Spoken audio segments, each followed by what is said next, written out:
Bismillahirrahmanirrahim. Assalamualaikum warahmatullahi wabarakatuh. Alhamdulillahi rabbil alamin. Wabihi nasta'inu ala umurid dunya waddin.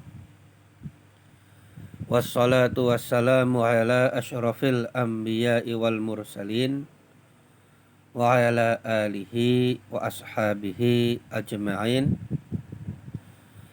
Amma ba'du fa inna khairal hadisi kitabullah wa khairul hadyi hadyu Muhammadin sallallahu alaihi wasallam wa syarrul umuri muhdatsatuha wa kullu muhdatsatin bid'ah wa kullu bid'atin dhalalah wa kullu dhalalatin finnar. Alhamdulillah bisa kita lanjutkan belajar bahasa Arab, masih mempelajari kitab Durusul Lughah Al-Arabiyyah karya Imam Zarkashi dan Imam Syubbani rahimahumallahu ta'ala. Melanjutkan masih pada pelajaran 14 tentang Al-Awsaf, sifat-sifat. Kita baca dua paragraf pada halaman 53 kalau yang terdapat pada kitab cetakan yang saya punya. Nah, kita baca paragraf yang pertama dulu. Fil bi'ri ma'un safin. Di dalam sumur tersebut terdapat air yang jernih. Safin ini adalah naktunnya dan i'rabnya tetap marfu. Ini namanya isim manqus, nanti insya Allah dijelaskan di belakang. Ya.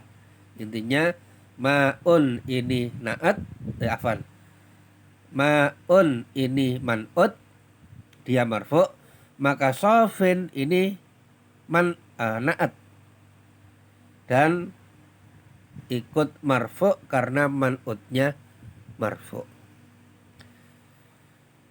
Saya ulangi lagi, ma'un safin, ma'un man'ut, safin na'tun. Ma'un marfu, maka safin ikut marfu. Fil nahri ma'un kadirun. Di dalam sungai tersebut terdapat air yang keruh. Lihadzihil madrasati faslun wasi'un. Di dalam sekolahan ini sekolahan ini memiliki kelas yang luas. Amamal fasli fina'un dayyikun. Di depan kelas ada teras yang sempit.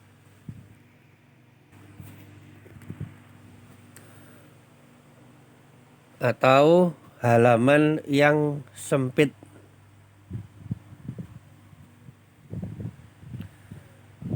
Fi Indonesia bahrun amikun wa bahrun dohlun. Di Indonesia terdapat laut yang dalam dan laut yang dangkal. Lisyamsi nurun qawiyun harun. Matahari tersebut memiliki cahaya yang kuat lagi panas. Nurun man'ut, qawiyun harun ini na'at-na'at. Walil qamari nurun dha'ifun baridun. Dan rembulan tersebut memiliki cahaya yang lemah lagi dingin. Al-Kitabul Kabiru Sakhinun. Buku yang besar tebal. Buku yang besar tersebut tebal. Halil kirtasus sakhinu qawiyun. Apakah kertas yang tebal tersebut kuat? Tanda tanya. Tapi di sini nggak ada jawabannya ya, karena setelahnya ini kalimat yang lain, tidak berhubungan dengan yang depannya, karena ini sekedar contoh kalimat.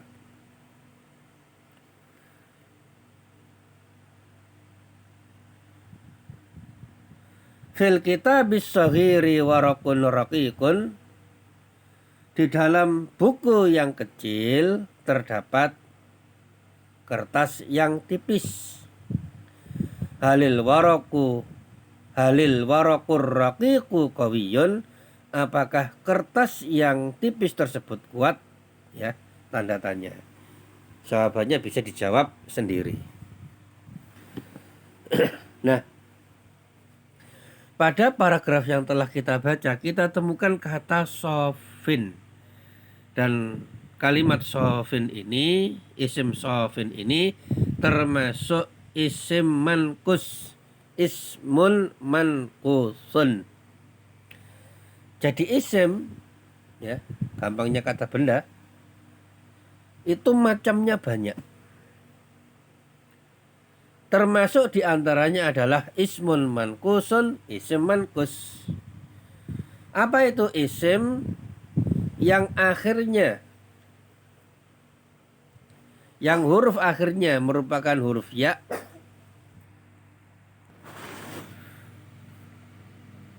huruf ya lazimah, yang didahului oleh huruf yang berharokat kasrah. Maka belakangnya itu huruf ya, huruf paling belakang. Namun sebelumnya ada huruf lain yang berharokat kasrah. Nah, sebagai contoh, isim sofin. Sofin ini artinya jernih. Nah, sofin itu awalnya adalah isim sofiyun. Jadi di belakangnya aslinya ada huruf ya-nya. Ya. Sofiyun. Dan sebelum huruf terakhir, yaitu sebelum huruf ya, ada huruf lain yang berharokat kasrah. Ya. Kalau pada contoh ini, di situ ada huruf fa yang berharokat kasrah. Sofiyun. Nah, aslinya itu sofiyun. Tapi karena untuk mempermudah, mungkin karena kalau mengatakan sofiyun itu susah, maka gampangnya saja dibaca dan ditulis sofin. Ya. Jadi bukan sofiyun tetapi sofin.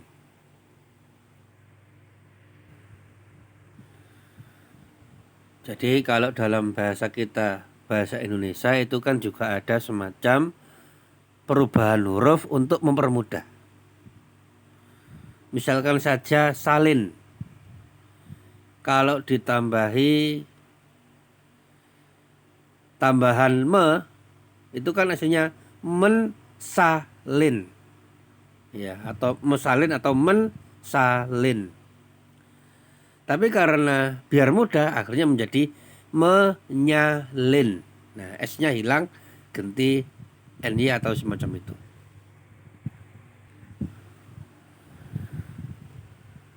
Contoh lain, misalkan kata pagar.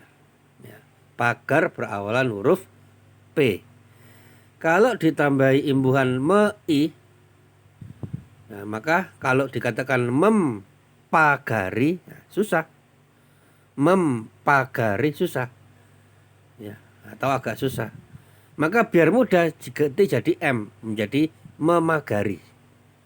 Wallahu a'lam bishawab. Mungkin ada yang lebih ahli tentang bahasa Indonesia, silahkan nanti dikasih masukan, ya.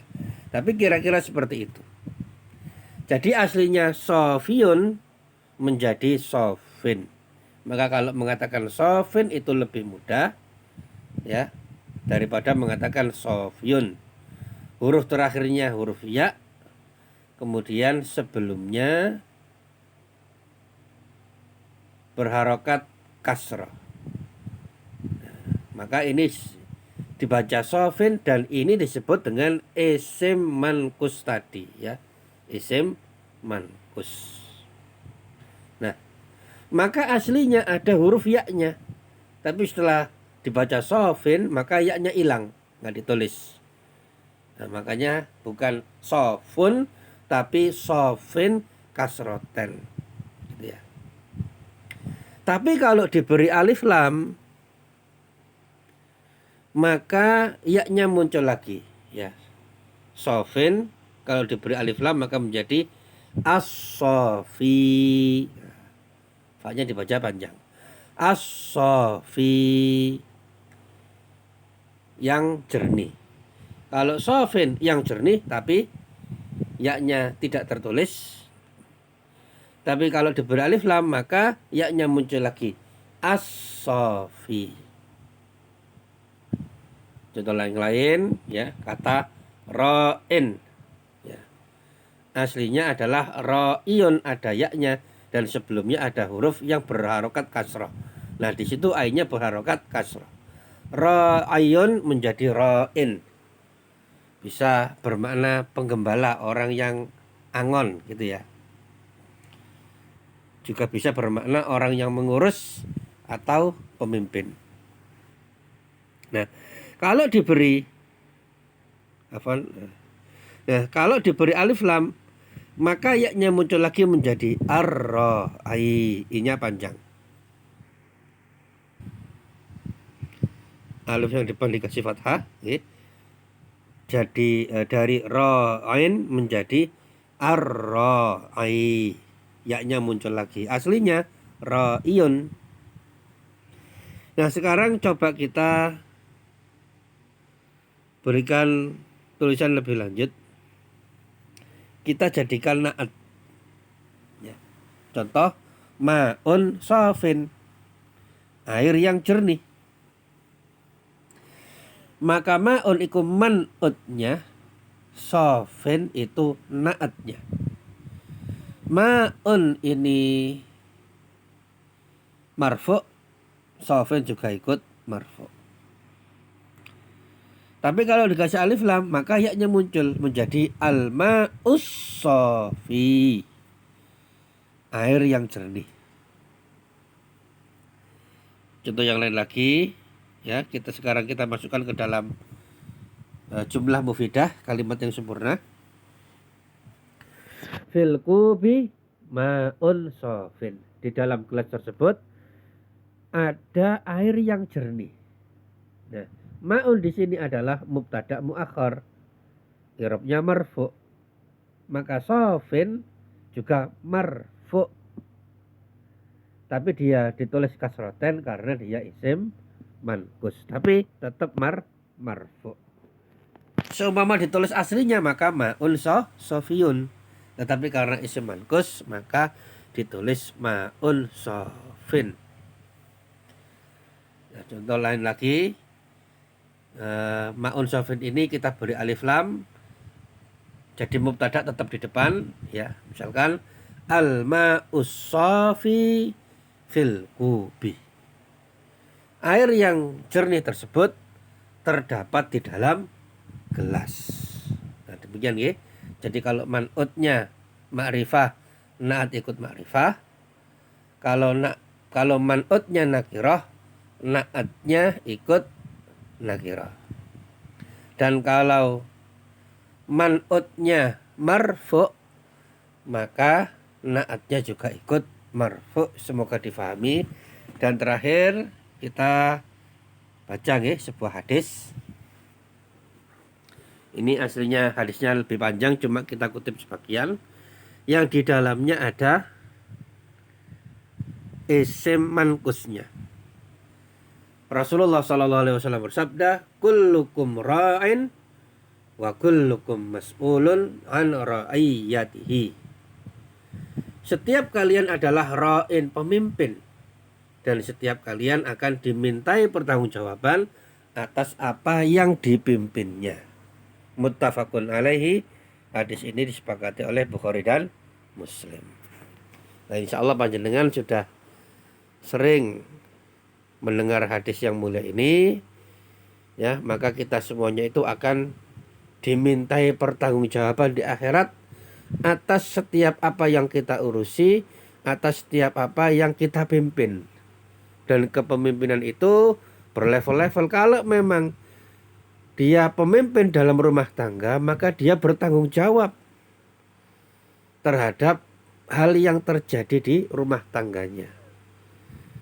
Dia bertanggung jawab akan istrinya, dia bertanggung jawab akan anak-anaknya, dan itu nanti di akhirat akan ditanya oleh Allah Subhanahu wa taala.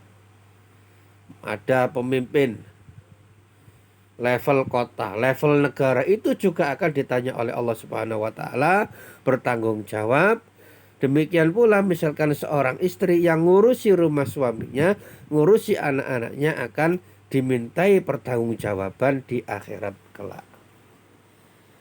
Nah, adapun dari sisi bahasa, maka hadis yang mulia ini terdapat kata ra'in. Nah, ra'in ini jenis isimnya adalah isim mankus. Ya, demikian yang dapat disampaikan. Mohon maaf atas segala kekurangan. Ya. Dan kita berikan sebagaimana biasa 3 tugas. Yang pertama menulis, dan yang kedua membacanya. Menulisnya dari ismun mankusun ini, kemudian sampai muttafaqun alaihi. Mohon nanti hadisnya juga ditulis sekalian, juga ditulis agar kita juga dapat ilmu agama. Selain belajar bahasa, juga belajar agama. Dan memang kita belajar bahasa ini tujuannya adalah agar kita bisa mengerti Al-Quran. Semakin mengerti Al-Quran dan sunnah Rasulullah Shallallahu Alaihi Wasallam, ya. Dan tugas yang ketiga adalah menentukan mana yang man'ut dan mana yang na'at sebagaimana biasa pada lembar evaluasi tugas ketiga dan dikumpulkan di admin. Demikian, saya mohon maaf atas segala kekurangan. Semoga Allah Ta'ala memberikan pada kita semuanya ilmu yang bermanfaat. Kita tutup dengan membaca doa kafaratul majlis. Subhanaka Allahumma bihamdika asyhadu an la ilaha illa anta astaghfiruka wa atubu ilaik. Wassalamualaikum warahmatullahi wabarakatuh.